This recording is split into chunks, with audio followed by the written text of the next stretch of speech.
ऊपर थोड़ा सा भी ध्यान से देखिएगा तो स्पेशल केस अगर हम लोग बात करेंगे केस जो 2 है तो रोज ऑफ जीरोज ROZ की, तो all the elements of a row in Routh arrays, अगर आपका सारे एलिमेंट्स ही जीरो हो रहा है तो इससे होगा क्या कि नेक्स्ट आपका रो आप नहीं निकाल पाएंगे, तो रूट आपका जो टेस्ट है वो काम नहीं करेगा। तो ऑक्सिलरी आप जो पोलोमियल है आपके पास बेसिकली दिया हुआ है, जो आपके पास दिया हुआ है बेसिकली एस, उसको आप डिफ्रेंशिएट कर दें विद रिस्पेक्ट टू एस। अब रोज ऑफ जीरोज को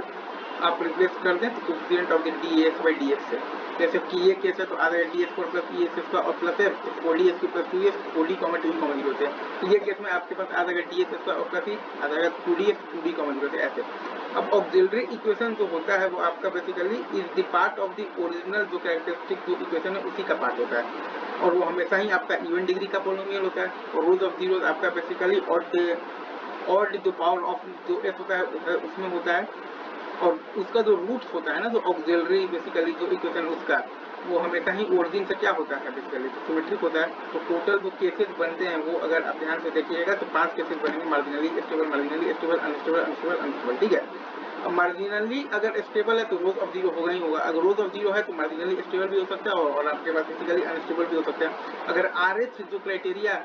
से आप निकाल सकते हैं number of poles in the right hand plane, order of characteristic equation से आप निकाल सकते हैं नंबर ऑफ द पोल्स, ऑक्सिलरी इक्वेशन से आप निकाल सकते हैं number of the poles on the imaginary axis, तो इस इक्वेशन की मदद से आप निकाल सकते हैं नंबर ऑफ द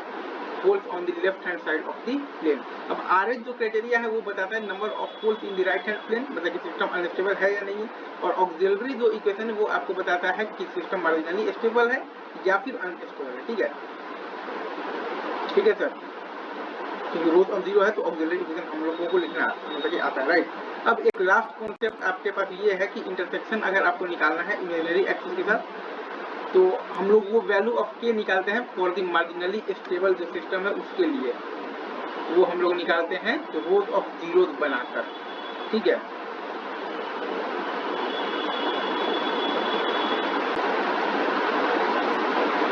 और फिर हम लोग वो k को बेसिकली ऑक्सिलरी इक्वेशन में पुट कर देते हैं और s निकालते हैं, तो जो s आता है वही आता है हमारे पास point of intersection with the imaginary axis,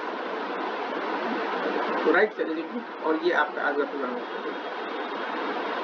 ये, ठीक है, ये